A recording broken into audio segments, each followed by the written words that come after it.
Hey everybody, how you doing today? Happy Thursday, and it is the 29th of January. 2 more days left till we get into February, so get stoked on that. A lot to talk about. Alex Pretti, Pretti, not looking good. Another false god falls, and crazy stuff happening there. A lot of stuff happening with the ballots in Georgia, Fulton County. It was a matter of time, and we have a lot going on with that. FBI investigating that right here, right now, and so much more to get into. But first and foremost, I want a big shout out to Rumble, Pilled, and also BoozTube. Pilled, if you want to help out with the gold pills, please do so. It's good to see all of our crew here. Everybody on YouTube, everybody on Rumble, and my dear friend, Mr. Brett Collins. How are you, buddy? Good. What's going on, man? How you been? I know you've been snowed in. It's been icy. The weather's been it's brutal, man. We were talking offline, dude. It's going to snow in Tampa. They're projecting it between Friday night and Saturday morning. That's how cold it's going to be over the weekend. That's insane. We haven't had snow in 50 years. I mean, it snowed in Pensacola just this past weekend. This is nuts, man. I mean, it's just wild weather, man. Wild weather. Yeah. And it was crazy right before that snowstorm and the ice storm that we had. Man, yeah. Even my girlfriend was acknowledging the fact that there were chemtrails. She goes, I noticed the sky got milky. I noticed the streaks before. I go, yeah, well, our government confirmed it, and it's real. No longer conspiracy theorists. I'm no longer a whack job. So, yeah, just understand that. Guys, before we get into today's show, let's go ahead and show love to our sponsors. We have a lot to get into, so I hope you're stoked on that. Our sponsor, Noble Gold. Let's go. If you're over 40 and planning to retire someday, the window to protect what you've built may be smaller than you realize. Here's a question most people never ask. Is your portfolio built for what's coming next? Many investors in their 40s and 50s discover that they have little to no exposure to precious metals. That means their savings are largely tied to markets, policies, and paper assets, with very little protection and conditions change. As retirement moves from someday to on the horizon, protecting what you've already built becomes just as important as growing it. That's where Noble Gold Investments comes in, helping investors reduce risk by adding physical gold to their portfolios. Right now may be a smart time to talk with Noble Gold Investments. No pressure, no sales gimmicks, just clear answers and a strategy built around your goals. Visit noblegoldinvestments.com and build your portfolio for the long term. noblegoldinvestments.com.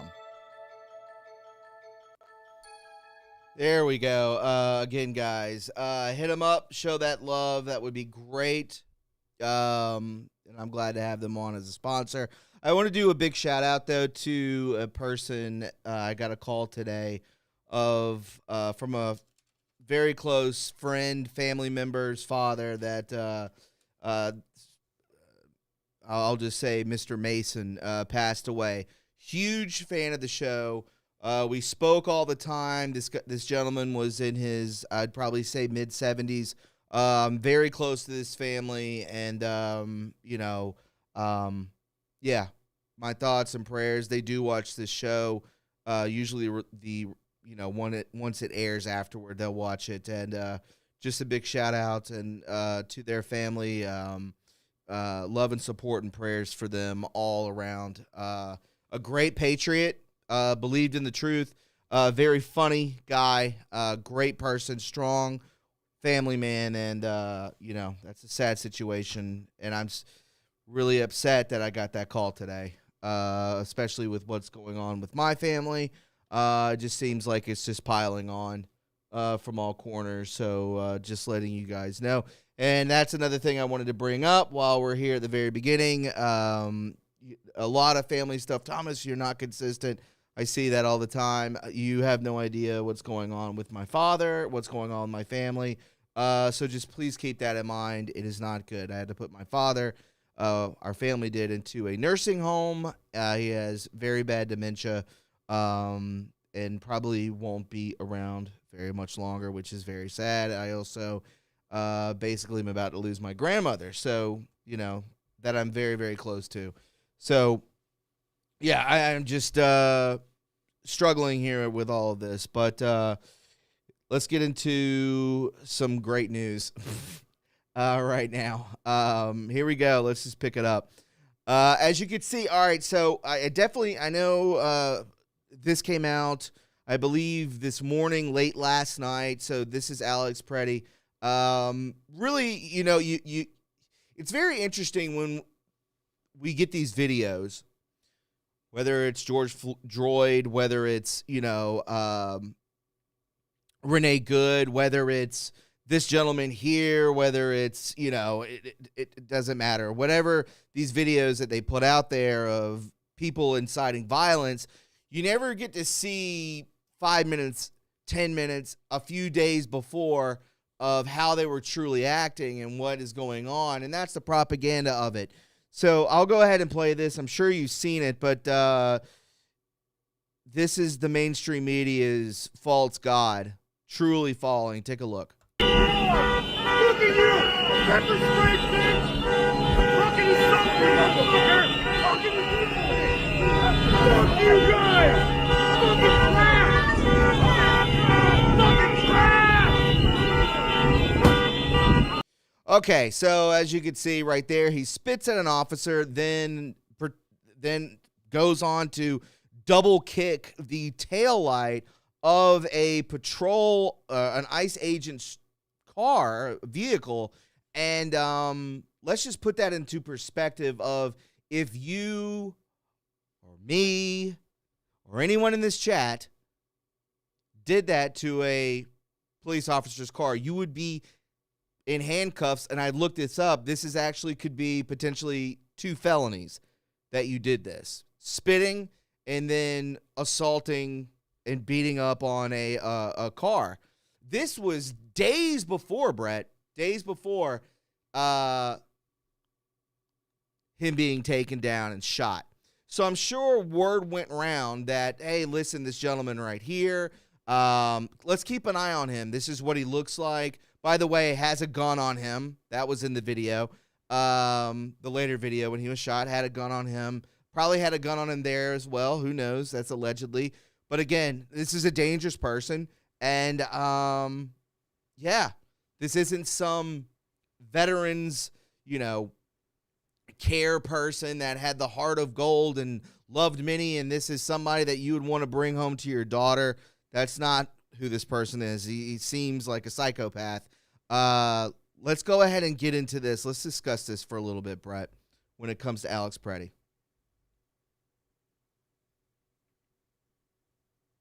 Yeah, I think in some way, when I look at this guy, I mean, the pushback about his death, what I thought was bothersome, and I'm really apoplectic about everything I in the last couple of days. I understand Homan's in there now, but the idea that this guy was on a watch list because he vandalized a car, he assaulted multiple ICE agents, and even Tom Homan clarified, if you attack, impede, intersect, if you do anything you can to blockade their work and stuff, obstruct, those are all felonies. Those are all felonies. And he was clearly watched. They have him on camera. There's pictures of a gun behind him when he was kicking in the car the taillight, 100%, and spitting on the officer, which is assault. The way these people are treated is so freaking disgusting. It makes me sick.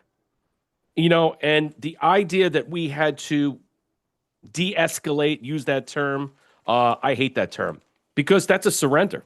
I think so. I understand people we're saying, well, we have to diffuse the situation and we have to make this much more, let's just say we got to logically fix this. No.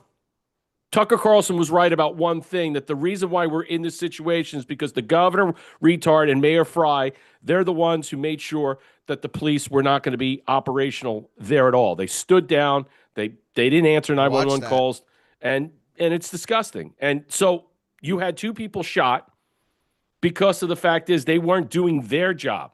See, ICE agents are not there to control the crowd. They're there for one reason only, to go after the murderers, the rapists, the pedophiles, the worst of the worst, the monsters, the illegal scum, so to speak, that are roaming our countryside, the monsters. But, now they got to do double duty. And Tom Homan was right. We got to bring in all this extra stuff because you didn't want us to do this. You didn't want us to do that. And so instead of having more of us on the streets, now we'll have less of us if we go to the jail cells and you detain these people there. Okay. Let's see how far that goes, because there's going to be a couple of sheriffs that not going to want to, do this at all, because basically they're elected officials and they could do whatever they want. But the way the city council ran in Minneapolis, the way the mayor ran it, it's on them. It's not on ICE. And these 2 ICE agents, they're relieved of duty. These people are overworked, stressed out to no T. They got to defend themselves. No one's coming for them and helping them out. Where was the DOJ and FBI? They didn't want to be a part of there. I blame Kristi Noem.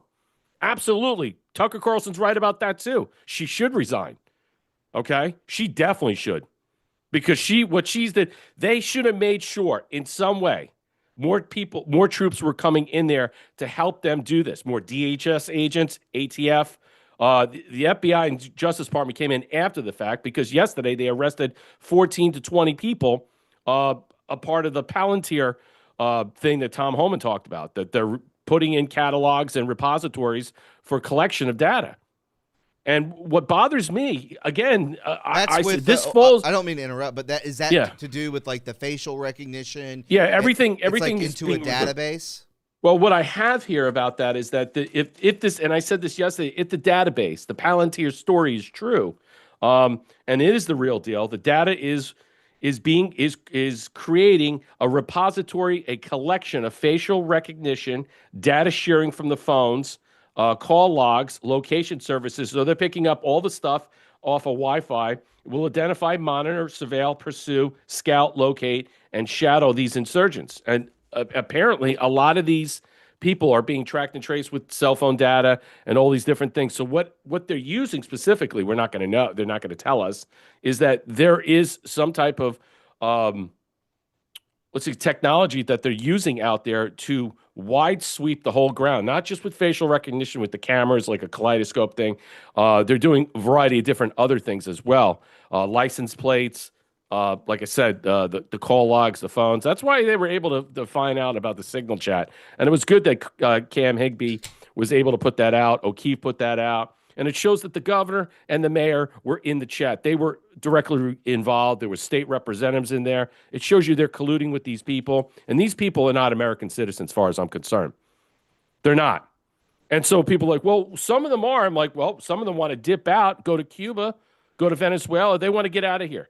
They're being paid to be there. They're actually salaried mercenaries. That's what I call these people. If you are there to destroy property, you're like the Hessians from the Revolutionary War. You're salaried, compensated mercenaries. You were trained with this manual, all right, and you were sent out there to what? To attack them. That's it. So what are they supposed to do? Are you supposed to sit there and not use deadly force in any way if someone else has a gun?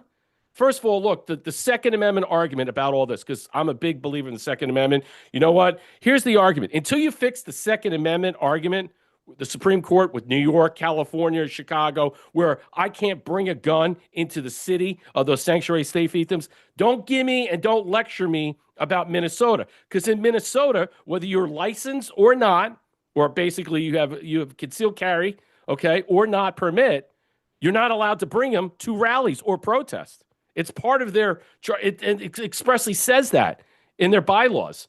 So their sanctuary city fiefdom laws basically do not allow that type of nonsense to take place. Look, my question is, if you go to a protest, why are you bringing a gun? Are you doing it for self-defense? I'm okay with that. But if you're going to attack and vandalize federal officers who have immunity, let's face it, all right? They have immunity, whether you like it or not, to attack them, spit on them, assault them, obstruct them, and you're carrying a weapon, they're going to look at you as a violent felon, or let's just say a possibility of, they're going to look at you as something as a threat. And you know what? You're going to get put down for it. The repercussions of doing that, it's basically just cause and effect at that point where you present yourself as a threat. You have you are armed, and then you start doing these things. It's different than somebody that is unarmed. You're less of a threat, but when you still commit a felony, multiple felonies, and somebody tackles you and then sees a gun on you, that it really ups the ante. And you know what? That should really be circumspect for everybody else that's out there. How many other people are walking around that are attacking ICE, that are these paid mercenaries? How many other people are carrying weapons like that? Don't know. We don't know. You know why? Because the police have stood down. And that's why I thought the embarrassment, the humiliation about the National Guard being served as baristas, actually working as baristas, handing out coffee and donuts, that was embarrassing too. But overall, the perception management, like I understand Trump had to do something. And here's my question, because I was thinking about when I watched Homan today. I've been up since 5:30, and I wanted to see what this guy had to say. And I understand, don't mess with them. But here's the point. If they don't follow through with this, what is the alternative? What are you going to do? Are you basically telling the governor, if you don't play ball with this, we're just going to arrest you? So my question is, in light of everything that has happened, did DHS and others in the administration think about utilizing Tom Homan prior to all this hullabaloo? When Tom Homan, even himself, today at the podium said, I said this weeks ago, that this is going to happen. And we don't ratchet down the noise, the perception management about calling ICE, not federal officers, calling them what? Calling them Nazis, calling them, spitting on them, doing all these things to ratchet everything up. He was correct about that. But here's the point. Prior to all this hullabaloo, or was this just an afterthought or an opportunity to use him at a given moment, like it is now, with leverage against Waltz, A.G. Ellison, and Mayor Fry? I mean, methinks the Trump administration and or the DHS wanted to go in hot, rough, large for this very reason. But they didn't anticipate that they wouldn't have the full cooperation, or they wanted to test. Let's see if they were going to get cooperation. And so ultimately, here we are now. So in one way, you can look at it this way, is that they knew this was going to happen. And so they allowed this firestorm to take place. And 2 people died subsequently of this, not because it's ICE's fault. The people doing all these things, it's their fault. It's the violent left. The agitators. Yeah. The provocateurs, they're the ones who put themselves in the middle. If you go out there and want to do this and you get shot or killed, it's on you. How is it on them? They didn't come to your house knocking on the door, arrest you. They're not executing illegal criminal alien scum. They're just arresting them and trying to what? Get them out of there so they could be deported and go through the process. And you're hampering that. And if people get shot or killed in the process because you're unhinged and you can't handle it, well, that's on you. I look at these people. Well, some of them might be American citizens.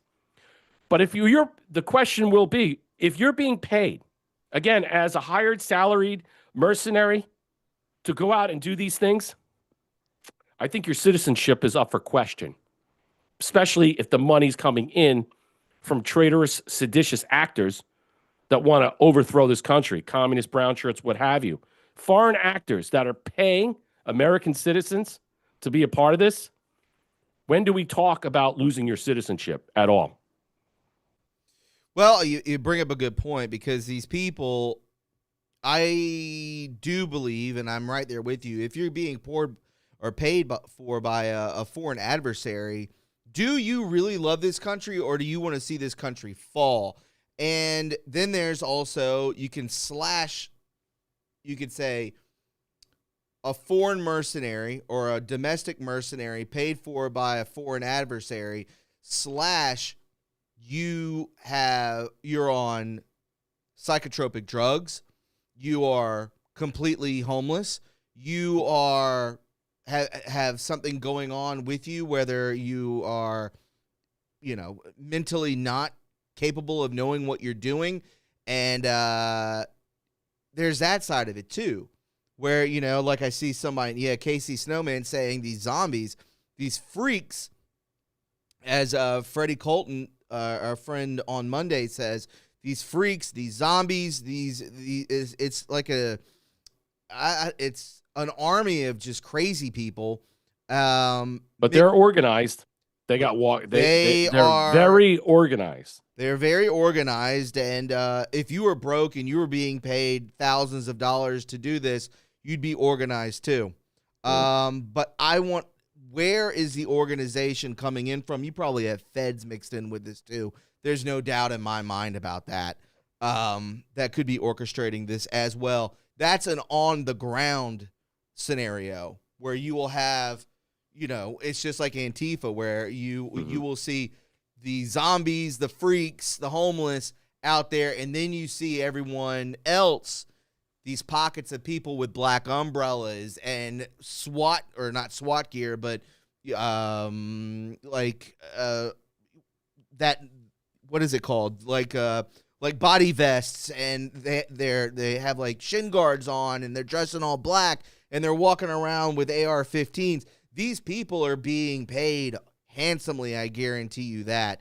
And I bet the homeless are the subordinates, and they are talking to these people. Who knows if they're mic'd up? Who knows if they're in communication? 100% I believe that they are. So, again, they've charged this up multiple times, and I think that this time is a well-oiled machine that they're doing this in Minnesota. It's going to happen elsewhere. But when you send in the National Guard, when you send in ICE agents, and you have a clash between these people, one side has, and I'm talking about ICE agents, they go home to family and friends in a normal household. But then you have these people that will die for nothing. They're getting paid. They're addicts. They're homeless. They're mentally deranged. They have nothing to live for but the cash to get them more of the same thing that they're using. They don't care, and they'll do anything. They'll jump on. They'll die. They don't care. Well, the one thing that Holman spoke of what Holman talked about today was important. I would love to listen to Holman. Yeah, DOJ going in. You had DOJ going in. Sure. You have FBI arresting these people, yes. And there's more to come. So they basically captured a lot of people on video and through phone logs or whatever they're utilizing through Palantir or whatever this technology is, this database that they're collecting and putting in, and they're going through the process of trying to find out who the tracking and tracing where the money's coming. I think more and more of these arrests should come now that everything has calmed down. So I understand the image management, the public opinion management, the spin doctors going out there, everything to tamper everything down so the city doesn't burn. Oh, okay, I get it. So, but listen, we're not fools here. If you knew this was going to happen, and I'm presupposing this because I do believe they were testing. I believe they were testing Minneapolis, the mayor and the governor of Minnesota, to see how far they're willing to go with all this. And it wasn't until Trump it's preemptive, is what it is preemptive. Yeah. All of this is preemptive. Absolutely. I don't think any of this stuff, just look at all the stuff, the picketing, all the protesting, it's not organic. The whole thing that everybody's being astroturf and gaslighted out. The whole thing, I think, was also a test on them to see how far they will go. And now Holman is bringing the leverage, whatever leverage he's carrying with him, all right, to Mayor Fry and A.J. Ellison and the governor, and saying, hey, look, this is what the president has suggested. Now, you don't have to go along with this, but this is the alternative, what's going to happen. And I bet you Holman told them, if you don't do this, you will be arrested. I guarantee there has to be an ultimatum in order for these things to take place. Because if they're going to still, spike their nose and they're still going to be stymied about it, then something has to be done about it. I mean, what happened with Bovino, he's a hero. I don't like the fact that he was used as a scapegoat, and then he was demoted. I don't like any of it. And maybe they did this on purpose because they put him out there knowing full well he's going to come out there, I don't want to, pardon the pun, guns blazing. He came out there strong and hard. All right. But he was dealing with a level of violence that I think was purposely, let's just say, brought into focus. Scott Rasmussen put out a thing, and I was reading this. He's the president of RM&G Research. 80% of American voters have agreed for decades that the illegal immigration is bad for America. And even though it's sitting at 50-48, don't get weak-kneed. The Republicans, like Amnesty Graham now, and Murkowski, Tillis, all these people, they're garbage anyway. They're all like, well, we got to focus on amnesty. Yeah, you also heard the former speaker of the House from the 90s under Bill Clinton. What's his name? His wife was the ambassador to the Vatican. He's like, yeah, we really have to have a discussion about amnesty. No, we don't. Why should people be allowed to live in this country, pay no taxes, get away with it, suck off the tit, and we're going to give them amnesty just to make it right because they illegally broke in through the back door and it's okay? Just because they haven't committed violent crimes? They haven't run over anybody when they were drunk driving a car, not carrying insurance? So we'll just look at the small things and say, well, if they were good, decent citizens, hardworking, we should give them a pass. That is the worst message you can send. And Homan said it best. That idea, that's why it won't work. Because if you're telling everybody, well, we're going to give you a little amnesty here, and stuff, that's why we had these problems in 2020. We can see on the big board right here, this came out on the 22nd, just less than a week ago. Simulation found civil war could be triggered by exactly what ICE is doing right now. So again, you want to talk about preemptive, I mean, it's there. What's the most sunfire way to achieve Civil War 2.0 in the United States? According to one wild simulation, there's that word again. It's exactly what's happening right now in Minneapolis. In October of 2024, researchers at the Center for Ethics and the Rule of Law at the University of Pennsylvania conducted an experiment in which a president ordered a widely condemned federal law enforcement operation in the city of brotherly love. Now, listen, you start seeing words like this: experiment, simulations, all these words being triggered, civil war. These are very key words to what in God's name is going on. Why are people acting like this? And it 100% is, it's preemptive. It's premeditative. That's what this is.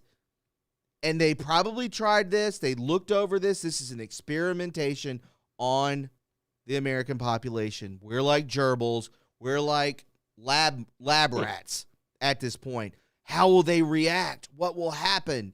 And again, here we go. Finkelstein notes that the wargaming exercises included actual government officials and former senior military leaders, none of whom considered the scenario unrealistic. The results were based off the assumption that during a rapidly evolving civil emergency like this, courts would be largely ineffective at stopping federal overreach. Though the early stages of the Philadelphia simulation closely match the brutal events happening in Minneapolis, have experienced at the hands of the U.S. Immigration and Custom Enforcement agents. The model diverges from reality, another weird word, in one key way. Municipal and state officials don't seem interested in attacking ICE agents anytime soon. Though things definitely look hairy in Minnesota, a significant gulf remains between non-cooperative and armed resistance from municipal and state service members. Under a 2025 municipal ordinance, for example, Minneapolis police are prohibited from cooperating with ICE agents, though they are not all authorized to interfere in federal enforcement activities. So again, these key words ring out to me, and that's worrisome. It makes me feel like we're being played, which we are, and it just like Brett said earlier. None of this is organic. None of this is grassroots. All of this is paid. I saw somebody in the chat earlier say Probably half of these people aren't even Americans. There is a side of that as well. But again, you want to see the country burn? Are you truly an American? Is that what you mean in the chat? Because if you're an American and you want to see this country burn, get the hell out is what I say, Brett. Yeah, look, I covered it yesterday that there is this nihilist extremist movement. Yes, nihilism. that is building up and bubbling. That the Justice Department and the FBI are monitoring. That there are people that are not getting paid. They just want to see this whole thing burn. They just want to stick it to the machine, the man. They want to make sure that they can really turn this thing upside down. And then in the process of doing that, they create more of the agit pop and agitate the crowds that are being paid as mercenaries in there in some way. Sure. I mean, how do you, the problem is there's a lot of people in there we don't know. That's why they're building the database to figure out who are the people who have no political affiliation, who don't really care about what's happening. They just want to, burn it all down and interfere in so many different ways to cause havoc because they don't like the social order or the structure of things. And they want to change it. And by changing it, their actions and motivations will help influence and guide the people that may being paid, but they don't want to take it to the next level to escalate in that manner. So those words that you hear quite a bit, escalate, de-escalate, diffuse, fallback, withdrawal, all these different things, dispersion, I think it's comical. But we have to consider that a lot of these people that are in here right now, we should be worried about. And I think they were testing to see how far they were willing to go. And that's why Homan's there, I guess. I mean, I think that they could easily put Homan in there prior to this, but I think they wanted to get a test case scenario of the reaction about how the mayor, the chief of police, city council, and the governor were going to handle this. And they handled it poorly. And even Tucker Carlson acknowledged that the idea is that they want to see this. They want to see riots. They want to see a de facto state of civil war inside of Minnesota, so to speak. And even though I've been saying that for quite a while, we're not in that. We definitely have a lot of insurgents all over the place popping up.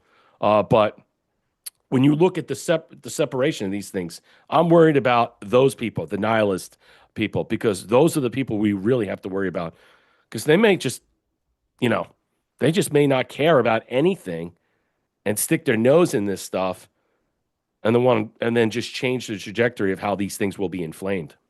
Well, I think you were trying to get to something earlier in the rant right there, where there's so many like de facto or actually factors of, of this movement of this zombie / somebody said in the chat earlier, chaos agents, that you do have agents, you do have the people that are,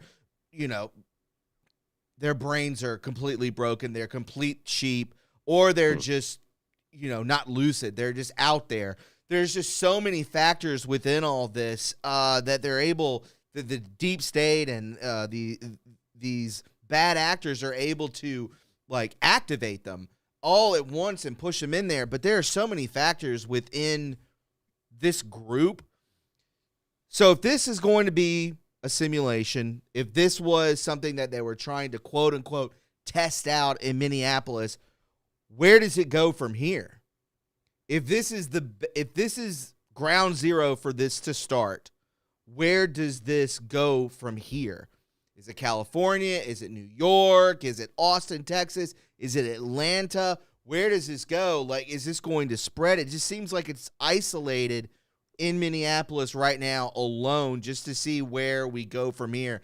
And praise God right now that you have not seen a black person being shot, because I'm telling you, once that happens, it's through the roof.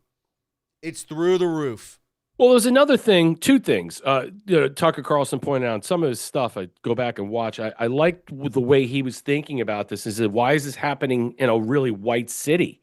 You think about it. It's not happening in Detroit. It's not happening in Memphis. And although Memphis mayor was helping out the DOJ, as President Trump pointed out, and the FBI and ICE to target all the criminals and bring an end to the violence, or at least ratchet it down in Memphis. But why isn't it happening in Compton or LA and in areas that are brown and black per se? Why is Minnesota a test run, so to speak? I mean, Susan Collins came out and she said that ICE is leaving Maine right now. But then you heard her Homan say that we're going to be targeting places all over, left and right. And you're not going to know when we're coming in or out. We're not going to address it. And if anybody, he doesn't want to whether show the it's cards. anybody, yes, he said that. If anybody, congressmen, senators, or anybody give hat tips up or anybody and stuff, you're going to be in trouble. We're going to call you out for it. And you know what? Maybe there will be an indictment for you. I think that's something to consider because there are state representatives inside Minnesota that were working inside that signal chat. We know that we know that Walsh was. We know that the mayor was involved in this in some way. So the coordinated effort, and it's predominantly white people. And it's just like, so why go after and target these white cities in this manner? It's very odd in some way because the next question will be, why not go into a black city like Detroit or LA? Again, we've seen this more, or other cities that are predominantly black and brown, and see what happens. I'm upset with the congressmen and women that are in South Florida right now, the Spanish Latinas, okay, that are saying right now that, you know, we don't walk this back, we're going to lose the election and stuff. Good. Lose the election then. There's not going to be any amnesty. I don't want to hear these Latin women or men, Republican or not, sitting there. We need to give some type of like jurisprudence here. We need to get some ratcheting down so we make sure that these people in some way are protected. They get some amnesty. No. Why do they get special treatment? I'm so tired of these politicians, these rhinos. It's a whole uniparty, and more you start to see the Republicans start to get squishy about this. And you know what? As soon as they do, they're in your area and they're up for re-election, vote them out. Because you don't want them there. You don't want these people saying, well, it's the Latino people in South Florida we need to worry about. Well, let me tell you something right now. If those people are working, they're citizens, there's nothing to worry about. But if you're undocumented, you're illegal, you came in through the back door, wherever you're from, you're going to get picked up. And if you're defending them, you need to be thrown out of office. See, that's the problem. That's what Holman was saying, that these people need to be put on blast. You can't have so many different lines of messaging. And I think that's really the perception management that we're dealing with. And that's what Holman brings. And I give him that. Like I said, I think that this whole thing now is about how far we can break down the barriers of the wall to get really deep in penetrating the truth about the fraud that's going on there. Because obviously they were using this coordination as a cover to stonewall everything to impede. Because after January 7th, after all this stuff broke from Nick Shirley, it went chaos. It went full-on chaos. Yeah. It certainly did. And you know, then a lot of people are saying, well, the riots are to cover up the fraud and all these sorts of things. Yeah. You know, they even go into like the Epstein stuff. They're like, oh yeah, it's covering up the Epstein and all this kind of shit. I think it really leads to the 2020 stolen election. 100%, Minnesota, allegedly. Yeah. And we'll get into that. We just have to keep saying that. You sent me this, and you're absolutely right. We're gonna get into that too. For Mediaite, which is a left-wing, pundit, Trump border czar Tom Homan announces drawdown plan in Minnesota. Border czar Tom Homan announced that the staff from the CBP and ICE are working on a drawdown plan after successful meetings with top Minnesota officials and law enforcement discussing agreements. He said that he would allow the agencies to reduce the number of personnel deployed in the state. Homan spoke out during a press conference on Thursday morning, in Minneapolis, just days after he assumed leadership of the Trump administration's immigration operation in Minnesota. President Donald Trump demoted Border Patrol Commander Gregory Bovino and appointed Homan after the fatal shooting of Virginia nurse Alex Pretti on Saturday. Homan told journalists that he had met with local and state law enforcement authorities and that the agreement he sought to put in place, including arresting sought individuals upon release from jail, would make conducting the operation safer, more efficient, by the book. When we have agreements, it takes law enforcement agents to do the job, he said.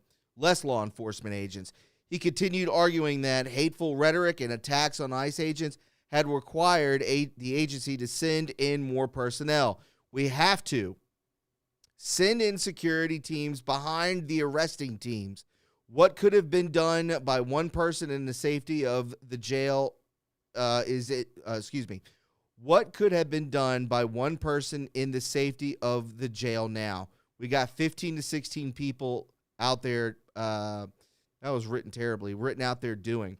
I know that causes stress in the community, he acknowledged, adding new agreements mean less agents on the street. This is common sense cooperation that allows us to draw down the number of people we have there, Momin said. Yes, I said it. Draw down the number of people here because we have the efficiency and safety of the jails and the prison. As a matter of fact, I have staff from CBP and ICE working on a drawdown plan and what that looks like. What does that look like based on how many targets we have left? So he said this many a times before when these raids started happening, before all the chaos took place in Minneapolis. This was at the beginning of Trump's term, of the 2024 of this term, saying that, okay, well, if we could get these guys off the streets into the prisons, into the jails, away from maniacs, we can work easier. We can work quicker. We can get these people out of this country much faster, much safer, and we need to do it that way. So what are your this is a left-wing... Well, that was the point, because yes, the point is that a lot of these sanctuary city fiefdoms, whether it's the state or the cities that are controlling this, they let all these people out. And they never hold these people on to detain them, and they don't allow ICE to come in there to pick them up. Correct. And so ICE is out on the street, as you saw in Minnesota, just like they're in LA and many other parts of the country doing their job because of these types of scenarios. If they would just play ball, you wouldn't have these issues.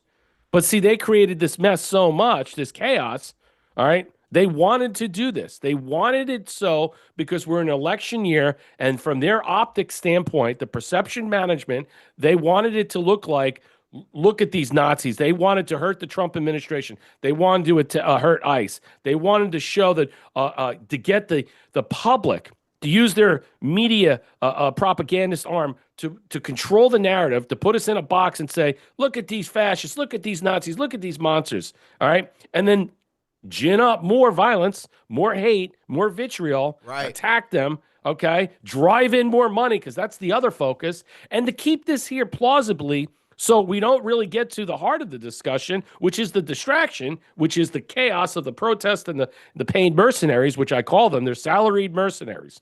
They're hired guns to do a job. These aren't peaceful protesters. They're hired mercenaries, all right? Think about what that is. So, and then you move that aside, because that's the wall, because what's really behind the wall is the fraud. And they have to do as much as they can to cover this up. So maybe there was some agreement in some way that, hey, look, we'll pull back, we'll draw back. And a lot of people took this as a surrender in some way. And that's why it was good that Homan came back out, and Trump administration, and even Homan said, we're not stopping. Okay? The whether they're shifting the priority about going after the worst of the worst, all right, is one thing or not, that's fine. But they're still going to go after people that may have not committed any crimes other than breaking into the country illegally, which is a felony. And when you think about that, and also I think that's 8 U.S. code that he talks about. When you think about that, he's going to come after those too. But we don't have enough ICE agents in general to go after all the illegal criminal scum all through the United States. That's why they target all this stuff. What is it, about 50,000, 60,000 of them? I mean, you would need the military to do this.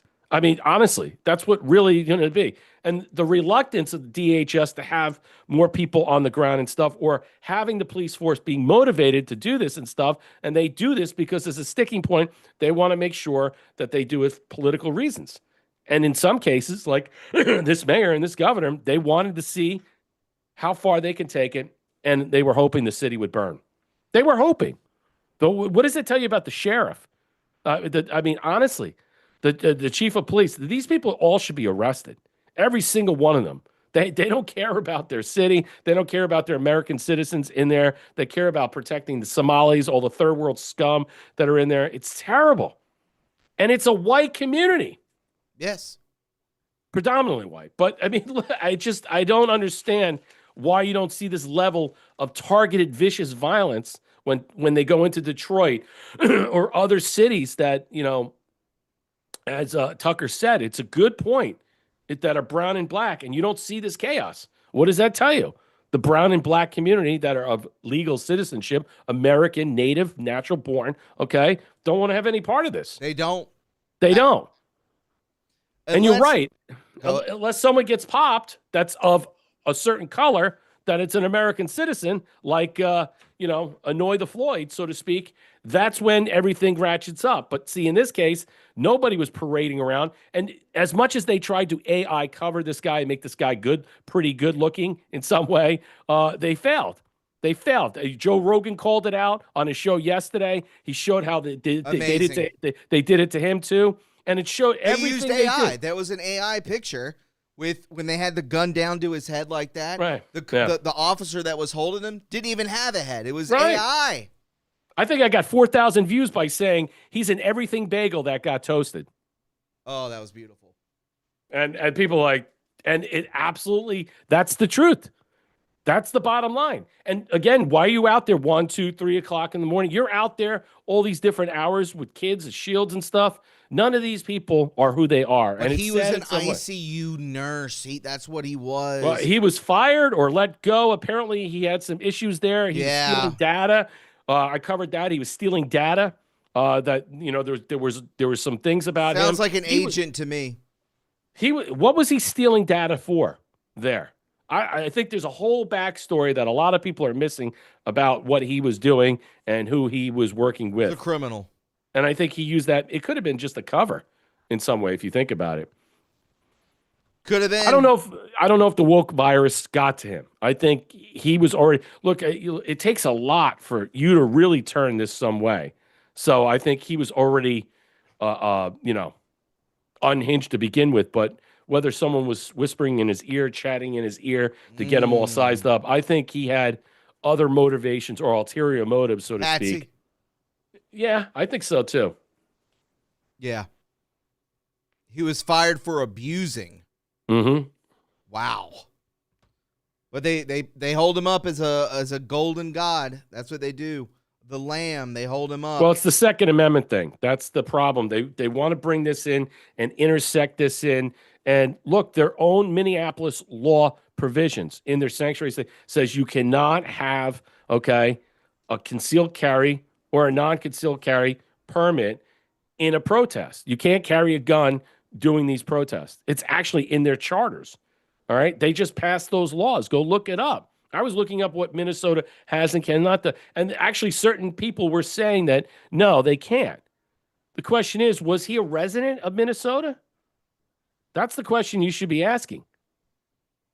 We don't even know if he had a concealed carry. We know he had a permit, but it wasn't on him. We had a license, but it wasn't on him. You're supposed to have it by law. If I'm carrying a gun around here in Florida, you have to have your license. I mean, it's the open carry, or you have to have it. You have to have all the information to show them. So what are the officers to think in some way? I just think the hypocrisy about the Second Amendment and stuff, like some of the gun rights people, I'm just asking, when the right to life protesters go out and swarm DC, you don't see any chaos, any violence. You don't see people walking around with guns doing that. It's so peacefully done. Because they're logically thinking. Well, they're maybe not there emotionally are people that triggered. Well, exactly. Maybe they are carrying. Maybe there are people that are carrying it. I don't know the DC laws. I don't think you're allowed to, but you got to look into where this is. So I'm just thinking, mentally. You have people that are out there that are like-minded like us, and we go out there, and I mean, you would not catch me out there doing anything in any sizable group of people where there's one side protesting and another side protesting. There is no way I'd be doing any of that. I don't even go to concerts anymore. I don't like being in an elevator with more than 3 people. Large crowds now, especially after COVID and everything. I don't do it. I don't do it for a variety of reasons and stuff. And the last thing I want to do is exercise my or redress my grievances by protesting in 8-degree weather with children. Okay, in the middle of the night. I think I have better things to do with my life and stuff, like stay alive, like not freeze my ass off. I mean, and don't get this twisted. These people are salaried, employed mercenaries. I mean, who stands outside to be like 0-degree weather, 2-degree weather to want to do this? Cash. Yeah, it's the cash. It must be a lot of cash because you're not doing it for $300. All right, you're probably doing it for thousands of dollars. That's insane. Just to stay out there over and over and over again.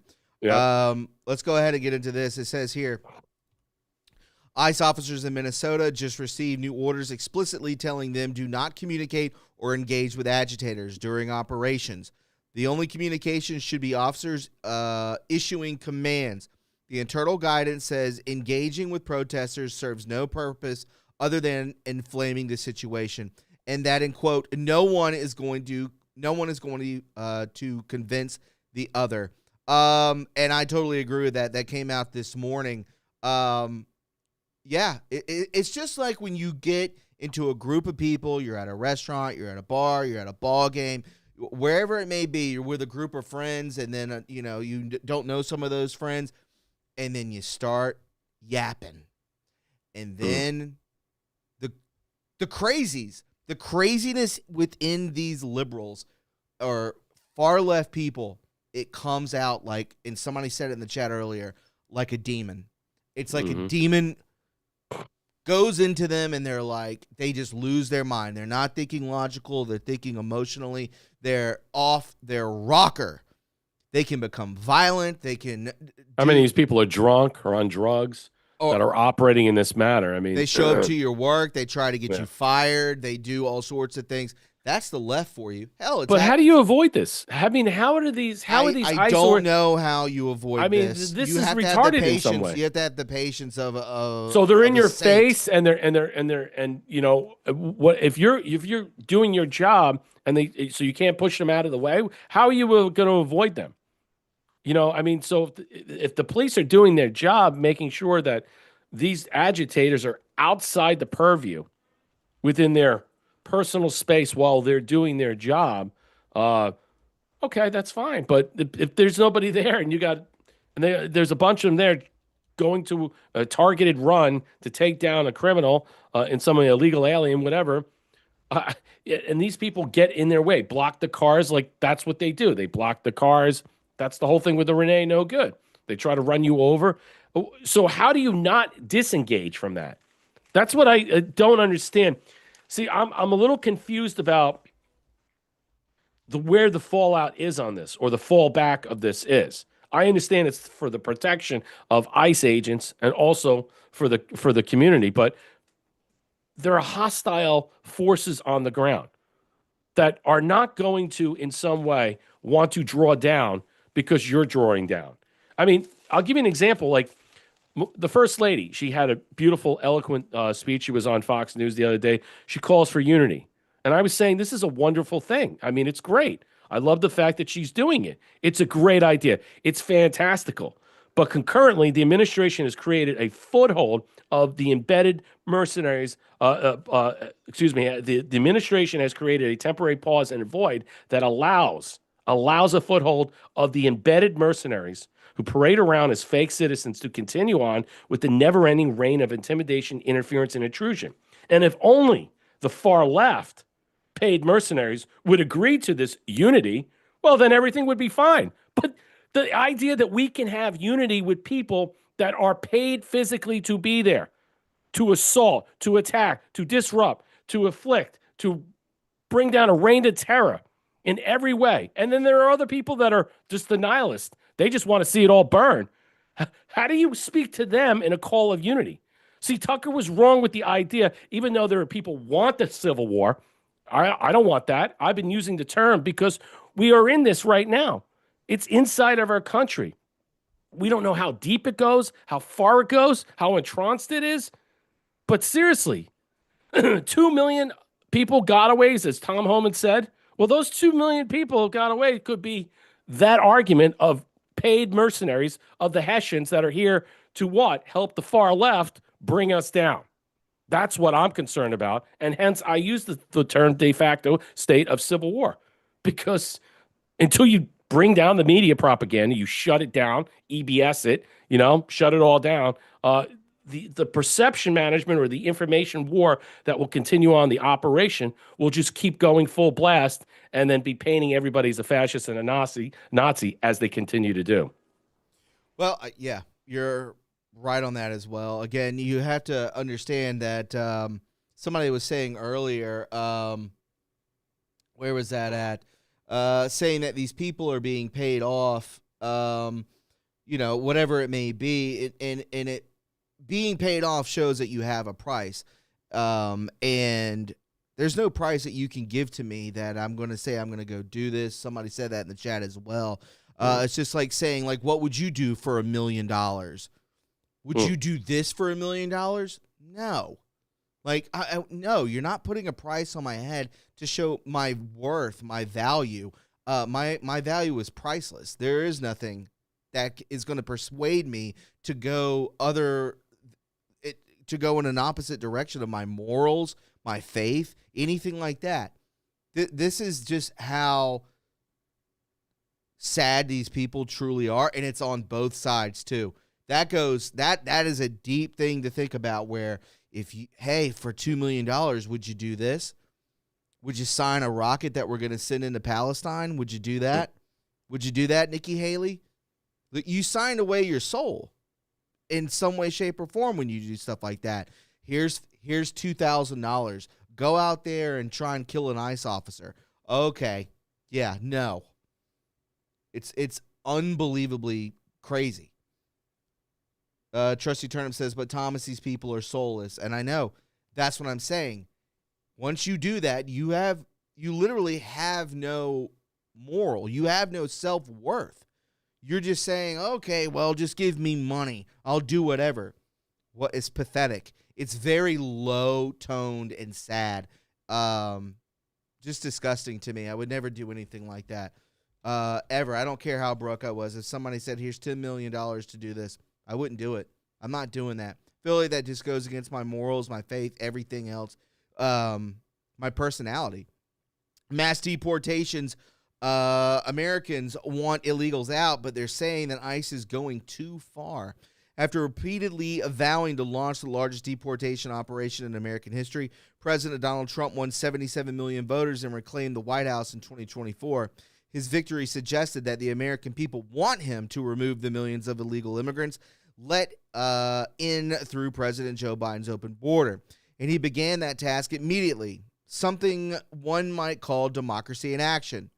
Now, 1 year into Trump's second term, most Americans still support mass deportations, but after a series of deadly shootings involving immigration authorities and left-wing activists, many are experiencing unease related to how immigration and custom enforcements are getting the job done. It says right here, the easy way or the hard way. The Trump administration has offered illegal immigrants a peaceful and easy way out, self-deportation. Illegal immigration can avoid ICE altogether by leaving the country voluntarily. The Department of Homeland Security even offers illegal immigrants cost-free travel, forgiveness of any failure or departing fines, and a $2,600 exit bonus to facilitate travel back to their home country to another country where they have lawful status through the CBP Home mobile app. Imagine you go back to Cuba, you have $2,600. You buy a 4-bedroom, 3-bath, real nice house down there, or if that even exists. But I mean, if you take $2,600 and you go back to Cuba or some third world country, you'll probably be living pretty well. So why don't you do it and get out? Numerous people who entered the United States illegally have left on their own, but others appear unwilling, despite knowing how their stay will likely end. As the DHS warns, if you don't self-deport, it's not a matter of ICE finds you. It's a matter of when. So, again, unfortunately, millions of illegal immigrants have chosen to wait for ICE. Most deportation arrests haven't made headlines, but in Minnesota, a network of left-wing activists has made it their mission to interfere with immigration enforcement and has dominated the news cycle as a result.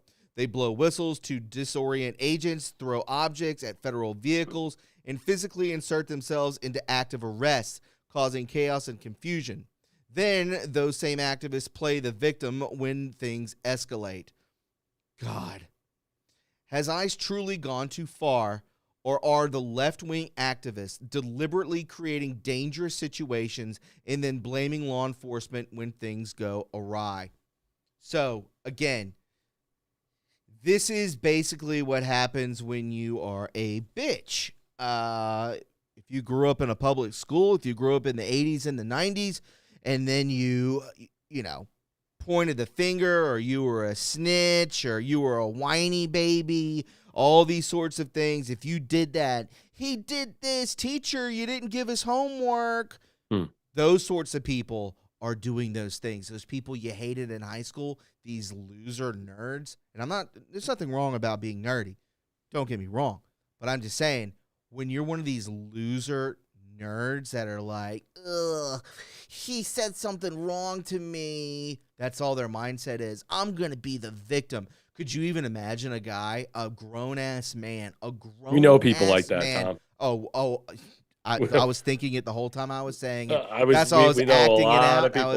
I know a lot of people that are like that. And people we've encountered over our course I'm of the victim. Time. Oh, oy vey, oy me. I'm the victim. You like those people, a grown-ass man being the victim? Imagine if that was your boyfriend or your husband or your significant, whatever it may be, and they're acting that way. You'd cheat on them. You'd be like, what are you, a cuck? What are you talking? Like, these, yes, Darlell, something about their eyes. They have a dark soul, for very much sure. And it's those glasses that you posted on Pilled. Those are the glasses that these women wear, but it's the men, these cowardly men. They're off. They're weird. They are whiners. It's gross. So imagine that, it's very true. So you have these people that are interfering with arrests. They're interfering with operations. They're the ones that are going to get themselves killed. And I don't even think that they understand that. Or they do understand that and they think they're going to go down as a martyr. But in reality, they'll be forgotten in 48 hours. They'll be forgotten. Well, they think nothing's going to happen to them, number one. And now that the Justice Department You think they're that entitled? As I do. Oh, absolutely. They're and so now that entitled. the Justice, look how long Portland's been going on with the chaos. And then they went in there and they arrested him. I don't know what happened. I know what's going on. And now it moved to another area in Oregon. Look, you need to make sure that you go in there and sweep this up. I think the Justice Department and the FBI are doing this in Minnesota, Minneapolis in some way. Everybody that was involved, what we've seen over the last 2 weeks, is going to be swept up. They're up to 20-something arrests. There's going to be more. And, they're going and tracking and tracing where the money's coming from, who's involved with this, where are you getting paid, all this stuff. And I can't wait to find out all this information when it bleeds out. But the only way, because look, you arrested those couple of people who went through the church, all right? And then what happened? The next day, the judge let him out. And then so you gave up on going after Don Lemon, because even that's if you get already old news now. Yeah. That's been, a week? Maybe? Yeah, and even if you get an indictment, what's going to happen? Nothing. He's just going to let out. So they'll come back at a later time to go after him. Yeah, that's great and stuff. But, in the meantime, he's gotten away with what he did. So the only way that these things have to be allocated out is that people need to be what? They have to be brought to justice. They have to be served the punishment, all right, for what they have done. I mean, the idea that all these people were getting away with obstructing the law, and that's what it is, obstruction of justice, attacking these law officers, and then the idea that the governor saying they're not really law enforcement officers, Leos per se. I mean, that just made it's like, oh, it's a free-for-all. You could do whatever you want. I think, and the idea with the gun thing, I'm not surprised. I'm surprised there are more people that haven't brought guns there and shot at the ICE agents, and God forbid that happen. I mean, God forbid that happen. And I think that's probably why Holman came in, but I think they used Holman or they used Bovino as a testing point. They wanted to see how far Did you they were respect going to willing Bovino? to. I think he got a raw deal. Some people look. I know some people said he didn't get demoted. Well, I got it from the Gazette Teller. All right, and I'll tell you right now, he was the scapegoat. In order to not be fired, he was asked to be demoted so he can return to his earlier assignment as chief of border ops in El Centro, California, instead of being fired. That was the whole point. So whether you want to look at it as tomato, he didn't get demoted. He just basically said, "I'll take a demotion, go to California, all right, and handle what I'm doing out there so I can retire out there. Don't fire me." That was the discussion. And I think that the simp of DHS, she blew it. And Noam, I think her time's limited. I really do. Because this whole thing, this whole narrative, whether this was done on purpose or they thought they can quell this and fix this, the way this looked, really, when Trump had to get in and get Holman involved in this in some way to shut this down or leverage it in some way, whether this was by design to re-examine this at a later date or come out with a different plan of action and saying we'll draw it down to force them into submission. And they look like they have forced them into submission. Now, the question is, will other municipalities where sheriffs have control of those county areas, will they follow suit? Will the mayors in those areas follow suit? Will the governor say, you must do this? Because not everybody's going to want to follow suit of like, bring the people to jail so the ICE can come there. I'll wait to see about that. I mean, if you could just get these people to do their job, and that's the problem. That's the problem that we have in LA and San Francisco and Chicago, New York, and all these other places. They don't want to play ball like that. And so how far are we willing to push the envelope here? And I think that's it. Holman's basically telling people this is how we're going to set the model up now. Holman's now here to redirect a new model, a new way of thinking about how we're going to go forward with this. And we're going to leverage them to do it. I mean, look, Mayor Fry is done. He's gone. Governor, he's not running again. So have they submitted? Yeah. What's going to happen to them later? Are they going to be charged with the fraud? I don't know. I mean, I've been hearing like now, I saw Patrick Bet-David say he went on, I forget what show he went on. He said, I think it's possible that the governor is asking for a pardon. He wants some deal. And that's why he's allowing this. I mean, you got to think that there have been some give and takes here between Mayor Fry, the governor, A.G. Ellison's on tape for bribery, looking the other way for all the Somali fraud. I guarantee he's not getting away. Okay?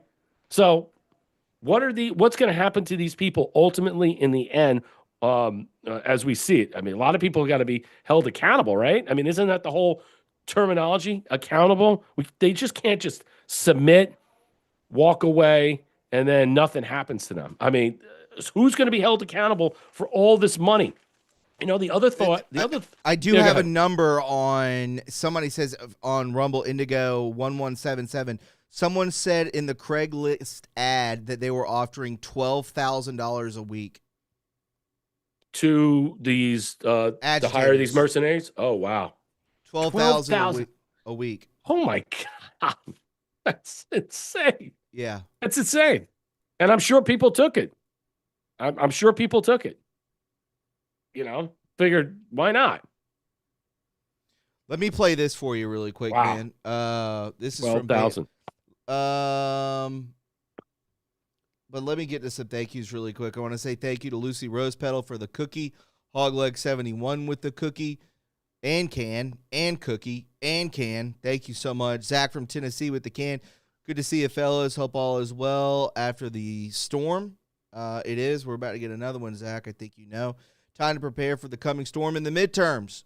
Zach from Tennessee also with the can. Get healthy, get informed, and get prepared. This next year is going to be wild. Let's go. And Zach from Tennessee with the can. These people are trapped. Every move is pain and exposure. Enjoy the show, folks. Thank you, Zach. Thank you, Hogleg. And Lucy Rosepetal. Thank you guys very much. Let's listen to Mr. Steve Bannon really quick.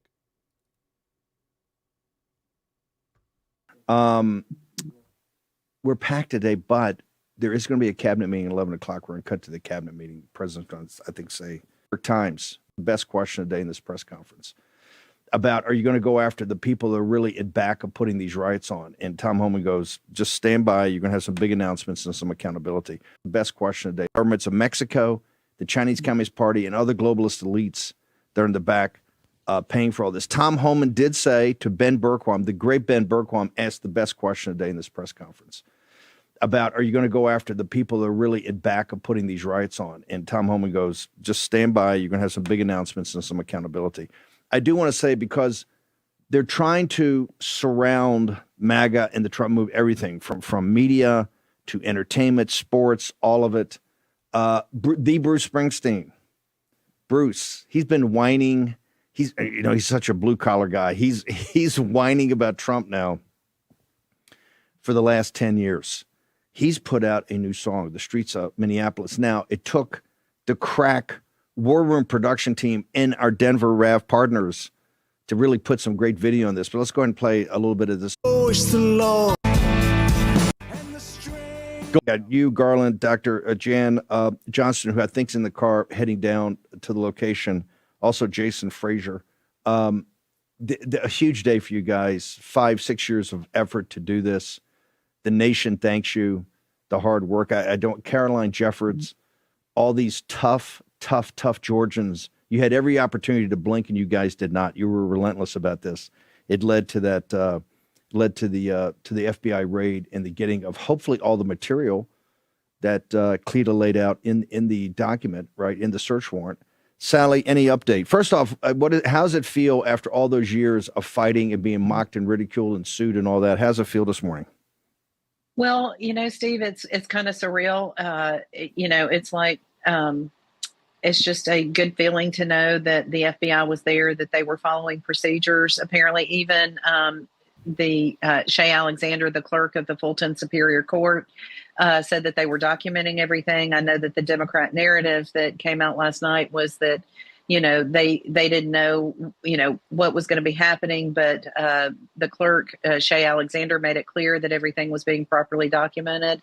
And, Steve, we just want people to follow the law and obey what's been requested and comply. And, none of this would have ever happened if they had complied to begin with and not been fighting every step of the way. And, if you have nothing to hide, you hide nothing. And so to see people upset at this happening, it really makes you stop and wonder, okay, why are they upset? Why is, according to law, for example, I sit on the Georgia State Election Board, and one of our codified responsibilities is to investigate. And investigations are taking place now, as and truck boxes, but Jason explains. Here we go. One more with this. One more. Here we go. What is currently happening 10 feet away from us? Yeah, David, this is a beautiful day. We've been trying to get these ballots, everything from 2020, pretty much since 2020. We've been told time and again, everything was fine. Don't worry about it. Why are you investigating 2020? This happened so many years ago. You know what? If there was nothing to hide, they would have showed us years ago. Now we're going to find out. These trucks are on their way to Virginia. They're going to be out of state very soon, and it is time to get to the bottom of 2020. So basically, it's about 700 ballot boxes from the 2020 election because, Again, this is the Fulton County Election Office. Today, FBI executed a search warrant where they seized essentially those 700 boxes. Everything. And now they've officially left. This is the train, as we'll say, that's on the way, hopefully, out of Georgia. In safe keepings. Exactly. We don't want a judge to suddenly, and real quickly, we'll get to the judge in a second. These are actual people that that you've been fighting together with since 2020. Yes. Trying to make this a possibility. You've been here till the minute that they left, and it seems like they're probably going to follow them to make sure that everything will be fine and secure. We've got to make sure the ballots get there and there are no hiccups. Yeah. But this is a beautiful day. Absolutely. We got to make sure that the ballots get there to D.C. from Georgia without a hiccup. And I pray to God somebody doesn't try and ram one of those trucks off the road or tries to hit one with an RPG. I know that's maybe very, sensationalizing. Or I'm not trying to be a sensationalist, but I'm just telling you, It is very weird and scary that this is taking place right now. I want to go to one more video really quick just to kind of pull it together. So, again, FBI agents have finished executing their horn at Fulton County Election Office and now have officially departed with roughly 700 2020 election ballot boxes. I don't know how many is in per box, but we can all remember seeing the shuffling of the boxes up under Fulton County. They put up the cardboard over the windows so no one could film. It was just so blatantly obvious. There's like 333,000 out of the 570,000 that they have. So almost half. Yeah, and here's the thing: that Georgia election in 2020 was only 11,763 or something. So, I mean, obviously, if you just prove he wins Georgia, then he wins 2020, and then there you go. And then Raffensperger, Kemp, they're in deep trouble. They're in deep trouble. I mean, how much were they alert to this? Because Raffensperger put out that he was winning at a certain time. They all did. And by 3 a.m., what happened? All those numbers flipped. Yeah. Let's go. Supposedly. Allegedly. Supposedly. Bill, hello. FBI agents spent most of the afternoon inside the records warehouse for the Fulton County, Georgia Board of Elections. The matter is sealed before a court meeting. Details are limited, but we can report, as you mentioned, this is related to the 2020 presidential election. Sources tell Fox that agents retrieved documents, phones, computers, ballot boxes after a judge signed a warrant. President Trump has long made Georgia and Fulton County a target of his complaints regarding the 2020 election. It was kind of disbelief. It's been a long time in coming, I think, and getting a lot of the answers that need to be given. This is an order from on high to try to disrupt Fulton County's election administration just because Donald Trump is still mad that he lost the 2020 elections. Shortly after the election, Trump spoke to Georgia Secretary of State Brad Raffensperger and told him to find 11,780 more votes to win the state. At the time, Raffensperger said he felt pressure from Trump. He still says so. He's denied any widespread election fraud. Fulton County DA Fani Willis brought state criminal charges against then former President Trump and others in 2023 for an alleged conspiracy to overturn the election. But her prosecution was famously derailed completely after it was revealed she had an intimate relationship with the top prosecutor on her team. Interesting to note, Dana and Bill, that Tulsi Gabbard, the director of national intelligence, was on scene yesterday with no official explanation why for her exact role in the probe. Back in December, the DOJ sued Fulton County, Georgia, seeking access to 2020 voting records after state officials allegedly failed to respond to a subpoena. Fox News has learned the FBI's Atlanta field office head was forced out in recent days, but it's unclear if this is all related, but certainly a story we're watching. Yeah, no. I'm just going to say this. This may be the biggest story since President Trump got in 2024. This is huge. This could change everything. Again, you're going to have, I'm sure you're on this, Brett, but the repercussions of this are pretty obvious. If you try to thwart a duly elected president, a presidential election, you're going to you should be in jail for the rest of your life.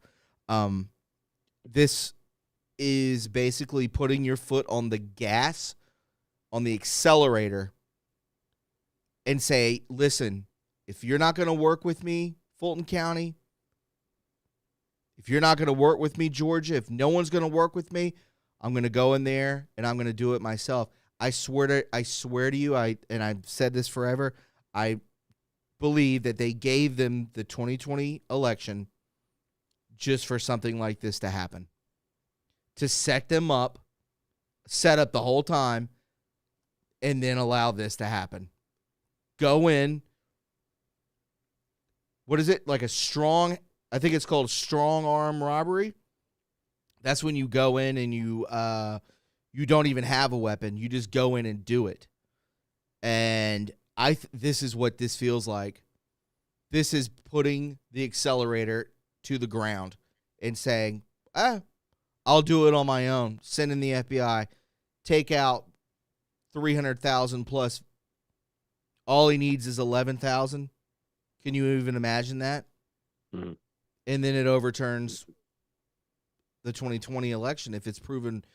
So many people will go to jail because of this. If they don't, I don't even know where to begin. Brett, your thoughts on this? This is the biggest news. As we head into a break, as we head into another shutdown, which is probably going to happen. I mean, yes. I mean, they voted in the Senate. Was it 44 to 55 where Republicans voted the DHS funding? So I guess in some way they're going to shut it down. And I don't know if they're going to pass the SAVE Act. I think they need 60 votes on that. But so, yeah, when you really look at this, and President Trump says, should we even have an election? I wonder, by him throwing that out there. Throwing what out there? President Trump saying, should we even have a midterm election? I think this is what he's leading to. Because remember, only Congress can change the election. Only Congress can do it. They're the only ones that can change the date. They can stop it. But I was saying yesterday, what happens if half of Congress are gone?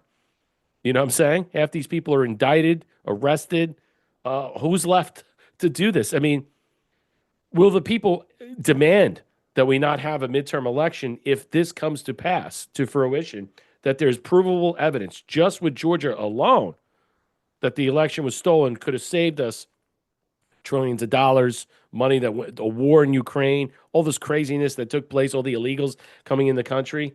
It goes back to something else I was thinking about. Think about how much of the stolen billions of dollars by the Somali community inside Minnesota, these grafters that were used to hijack, steal, pilfer, thieve elections for more than a decade or decades, okay, to keep Minnesota blue or purple, what have you, which, by the way, would expose their illegitimacy. Think about that.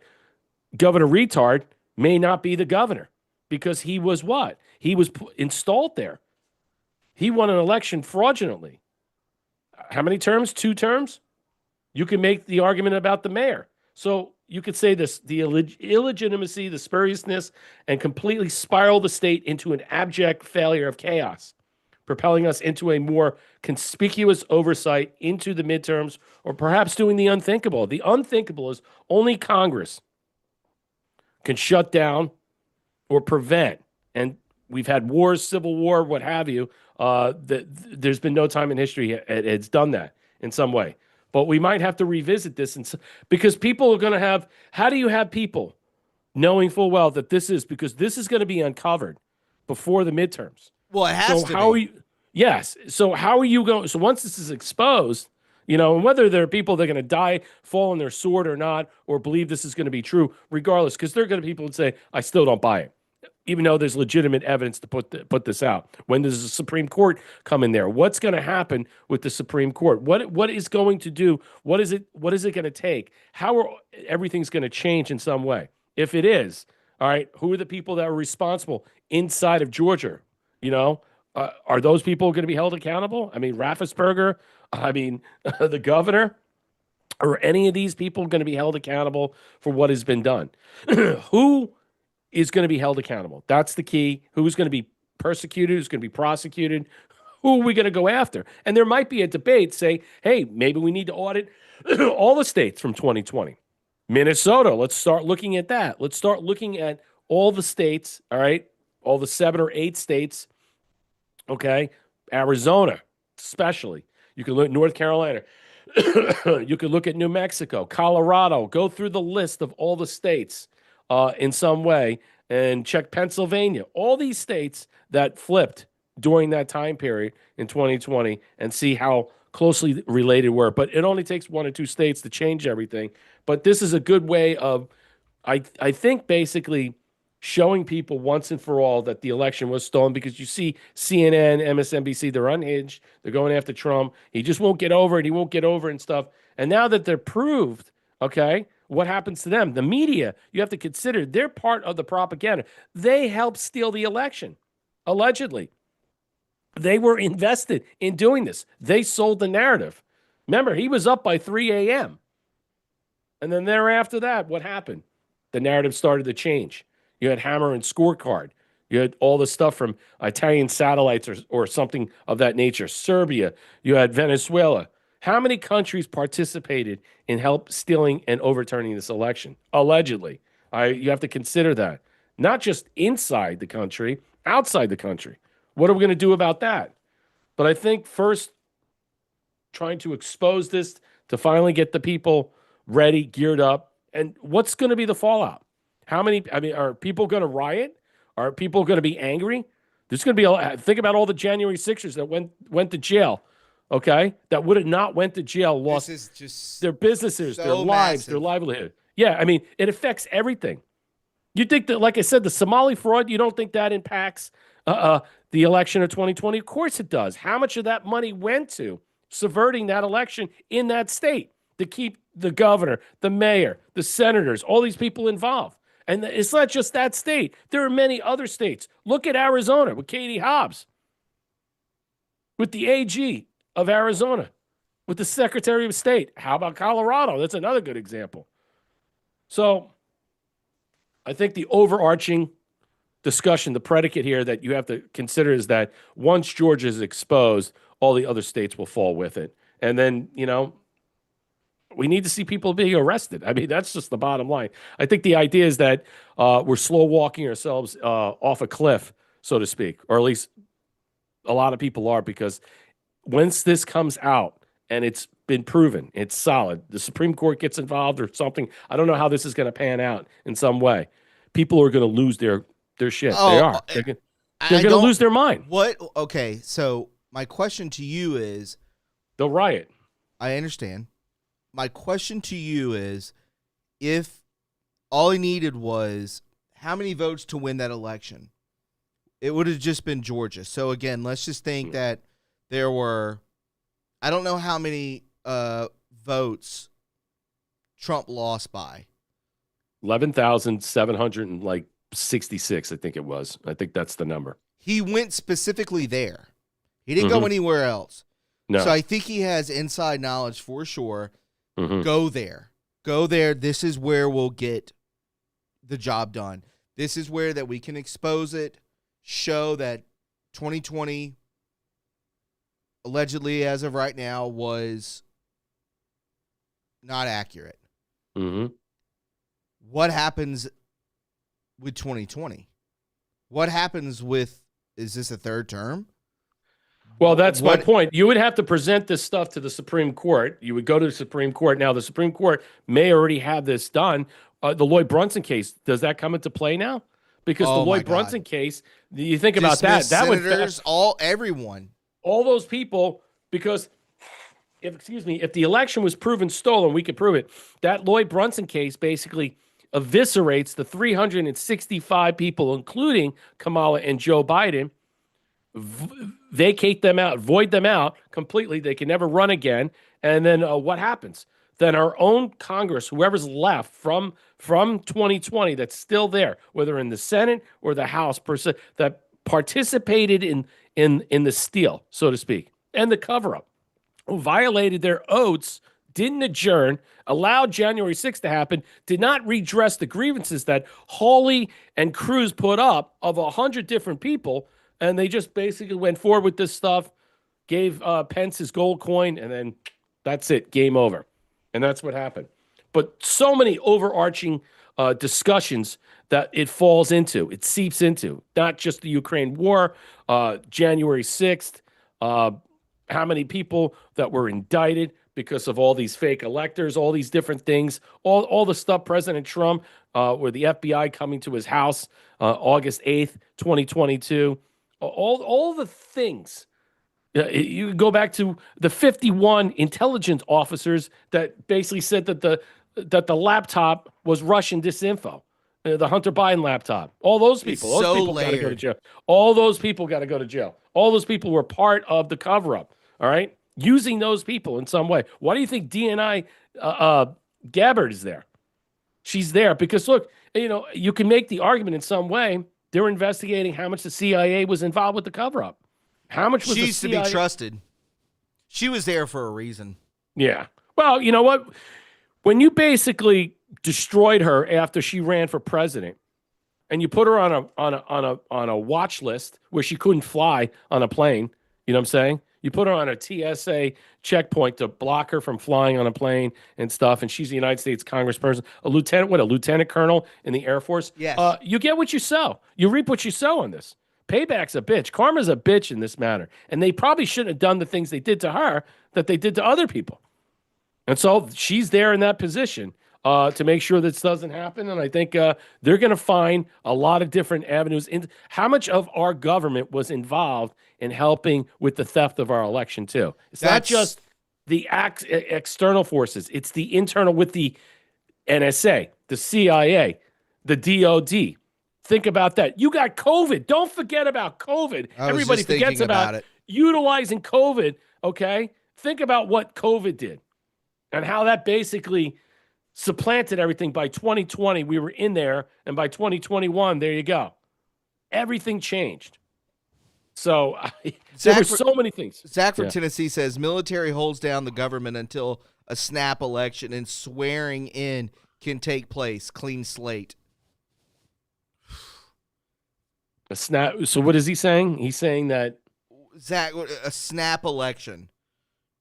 I've never heard that term. Well, before. the only thing that would happen, that would be under the if President Trump declared an insurrection for the country.